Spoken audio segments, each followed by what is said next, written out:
अत श्री राम अवतार की कथा। जन्म का प्रसंग। श्री महादेव जी कहते हैं, पार्वती, पूर्व काल की बात है। श्याम्भू मनु शुभ एवं निर्मल तीर्थ नैमिषारण्य में गोमती नदी के तट पर 12 अक्षर महामंत्र का जप करते थे। उन्होंने 1000 वर्षों तक लक्ष्मीपति भगवान श्रीहरि का पूजन किया। तब भगवान ने प्रकट होकर कहा, राजन, मुझसे वर मांगो। तब श्याम्भू मनु ने बड़ी प्रसन्नता के साथ कहा, अच्युत देवेश्वर, आप 3 जन्मों तक मेरे पुत्र हो। मैं पुत्र भाव से आप पुरुषोत्तम का भजन करना चाहता हूँ। उनके ऐसा कहने पर भगवान लक्ष्मीपति बोले, नृपश्रेष्ठ, तुम्हारे मन में जो अभिलाषा है वह अवश्य पूर्ण होगी। तुम्हारा पुत्र होने में मुझे भी बड़ी प्रसन्नता है। जगत के पालन तथा धर्म की रक्षा का प्रयोजन उपस्थित होने पर भिन्न भिन्न समय में तुम्हारे जन्म लेने के पश्चात मैं भी तुम्हारे यहाँ अवतार लूँगा। अनग साधु पुरुषों की रक्षा, पापियों का विनाश और धर्म की स्थापना करने के लिए मैं प्रत्येक युग में अवतार लेता हूँ। इस प्रकार श्याम्भू मनु को वरदान दे श्रीहरि वहीं अंतर्धान हो गए। उन श्याम्भू मनु का पहला जन्म रघुकुल में हुआ। वहाँ वे राजा दशरथ के नाम से प्रसिद्ध हुए। दूसरी बार वे वृष्णि वंश में वसुदेव रूप में प्रकट हुए। फिर जब कलयुग के 1000 दिव्य वर्ष व्यतीत हो जाएंगे तो संबल नामक गांव में वे हरिगुप्त ब्राह्मण के रूप से उत्पन्न होंगे। उनकी पत्नी भी प्रत्येक जन्म में उनके साथ रही।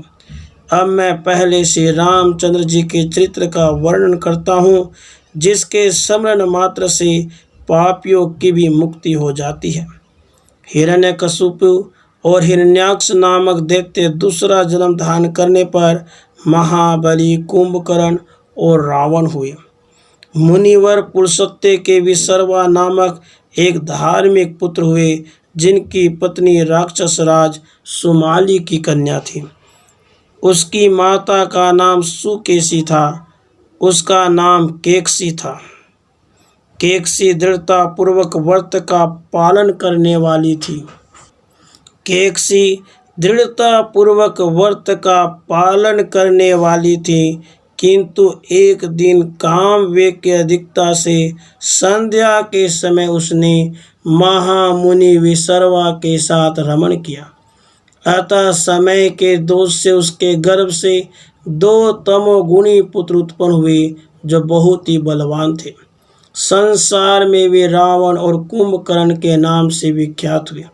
केकसी के गर्भ से एक शूर्पणखा नाम की कन्या भी हुई, जिसका मुख बड़ा ही विकराल था। कुछ काल के पश्चात उससे विभीषण का जन्म हुआ, जो सुशील भगवत भक्त, सत्यवादी, धर्मात्मा और परम पवित्र थे। रावण और कुंभकर्ण हिमालय पर्वत पर अत्यंत कठोर तपस्या के द्वारा मेरी आराधना करने लगे। रावण बड़ा दुष्ट आत्मा था। उसने बड़ा कठोर कर्म करके अपने मस्त रूपी कमलों से मेरी पूजा की। तब मैंने प्रसन्नचित्त होकर उससे कहा, बेटा, तुम्हारे मन में जो कुछ हो उसके अनुसार वर मांगो। तब वह दुष्ट आत्मा बोला, देव, मैं संपूर्ण लोकों पर विजय पाना चाहता हूँ, अतः आप मुझे देवता, दानव और राक्षसों के द्वारा भी अवध्य कर दीजिए। पार्वती, मैंने उसके कथनानुसार वरदान दे दिया। वरदान पाकर उस महापराक्रमी राक्षस को बड़ा गर्व हो गया। वह देवता, दानव और मनुष्य तीनों लोकों के प्राणियों को पीड़ा देने लगा।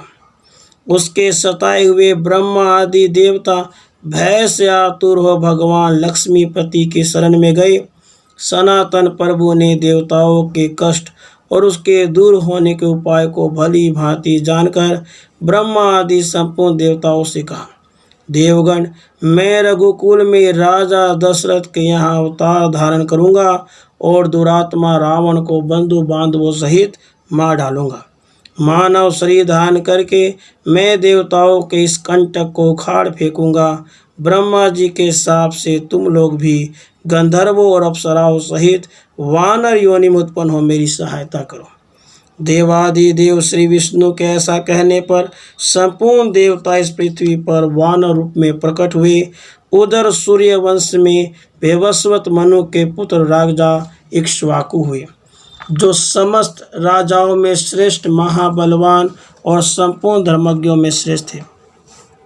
उन्हीं की कुल परंपरा में महातेजस्वी बलवान राजा दशरथ हुए, जो महाराज अज के पुत्र, सत्यवादी, सुशील एवं पवित्र आचार विचार वाले थे। उन्होंने अपने पराक्रम से समस्त भूमंडल का पालन किया और सब राजाओं को अपने अपने राज्य पर स्थापित किया। कौशल नरेश के एक सर्वांग सुंदरी कन्या थी, जिसका नाम कौशल्या था। राजा दशरथ ने उसी के साथ विवाह किया। उसके बाद मगध राजकुमारी सुमित्रा उनकी द्वितीय पत्नी हुई। कैकेयी नरेश की कन्या कैकेयी, जिसके नेत्र कमल दल के समान विशाल थे, महाराज दशरथ की तीसरी भार्या हुई। इन तीनों धर्म पत्नियों के साथ धर्मपरायण होकर राजा दशरथ पृथ्वी का पालन करने लगे। अयोध्या नाम की नगरी, जो सरयू के तीर पर बसी हुई है, महाराज की राजधानी थी। वह सब प्रकार के रत्नों से भरी पूरी और धन्य धान्य से संपन्न थी। वह सोने की चहार दीवारी से घिरी हुई और ऊंचे ऊंचे गोपुरों नगर द्वारों से सुशोभित थी। धर्मात्मा राजा दशरथ अनेक मुनिवरों और अपने पुरोहित महात्मा वशिष्ठ जी के साथ उस पुरी में निवास करते थे। उन्होंने वहाँ अकंटक राज्य किया। वहाँ भगवान पुरुषोत्तम अवतार धारण करने वाले थे, इसलिए वह पवित्र नगरी अयोध्या कहलाई। परमात्मा के उस नगर का नाम भी परम कल्याणमय है। जहाँ भगवान विष्णु विराजते हैं, वही स्थान परम पद हो जाता है। वहाँ सब कर्मों का बंधन काटने वाला मोक्ष सुलभ होता है। राजा दशरथ ने समस्त भूमंडल का पालन करते हुए पुत्र कामना से वैष्णव याग के द्वारा श्री हरि का यजन किया। सबको वर देने वाले सर्वव्यापक लक्ष्मीपति भगवान विष्णु उक्त यज्ञ द्वारा राजा दशरथ से पूजित होने पर वहाँ अग्नि कुंड से प्रकट हुए। जाम्बू नद के समान उनकी श्याम कांति थी। वे हाथों में शंख, चक्र और गदा लिए हुए थे। उनके शरीर पर श्वेत वस्त्र शोभा पा रहा था। वाम अंक में भगवती लक्ष्मी के साथ वहाँ प्रत्यक्ष प्रकट हुए भक्तवत्सल परमेश्वर राजा दशरथ से बोले, राजन, मैं तुम्हें वर देने के लिए आया हूँ। संपूर्ण लोकों के स्वामी भगवान विष्णु का दर्शन पाकर राजा दशरथ आनंद मग्न हो गए। उन्होंने पत्नी के साथ प्रसन्नचित्त से भगवान के चरणों में प्रणाम किया और हर्ष गदगद वाणी में कहा, भगवान, आप मेरे पुत्र भाव को प्राप्त हो। तब भगवान ने प्रसन्न होकर राजा से कहा, नृपश्रेष्ठ, मैं देवलोक का हित, साधु पुरुषों की रक्षा, राक्षसों का वध, लोगों की मुक्ति प्रदान और धर्म की स्थापना करने के लिए तुम्हारे यहाँ अवतार लूँगा। ऐसा कहकर श्रीहरि ने सोने के पात्र में रखा हुआ दिव्य खीर, जो लक्ष्मी जी के हाथ में मौजूद था, राजा को दिया और स्वयं वहाँ से अंतर्धान हो गए। राजा दशरथ ने वहाँ बड़ी रानी कौशल्या, छोटी रानी कैकेयी को उपस्थित देख इन्हीं दोनों में उस दिव्य खीर को बांट दिया। इतने ही में मझली रानी सुमित्रा भी पुत्र की कामना से राजा के समीप आई। उन्हें देख कौशल्या और कैकेयी ने तुरंत ही अपने अपने खीर में से आधा आधा निकालकर उनको दे दिया। उस दिव्य खीर को खाकर तीनों ही रानियां गर्भवती हुई। उस समय उनकी बड़ी शोभा हो रही थी। उन्हें कई बार सपने में शंख, चक्र और गदा लिए पीताम्बर पहने देवेश्वर भगवान विष्णु दर्शन दिया करते थे। उसके बाद समयानुसार जब चैत्र का मनोरम मधुमास आया, तो शुक्ल पक्ष की नवमी तिथि को पुनर्वसु नक्षत्र में दोपहर के समय रानी कौशल्या ने पुत्र को जन्म दिया। उस समय उत्तम लग्न था और सभी ग्रह शुभ स्थानों में स्थित थे। कौशल्या के पुत्र रूप से संपूर्ण लोकों के स्वामी साक्षात श्रीहरि ही अवतीर्ण हुए थे, जो योग योग के ध्येय, सनातन प्रभु, संपूर्ण उपनिषदों के प्रतिपाद्य तत्व, अनंत संसार की सृष्टि, रक्षा और प्रलय के हेतु रोग शोक से रहित सब प्राणियों को शरण देने वाले और सर्वभूत स्वरूप परमेश्वर है। जगदीश्वर का अवतार लेते ही आकाश में देवताओं के दुंदुभियां बजने लगी।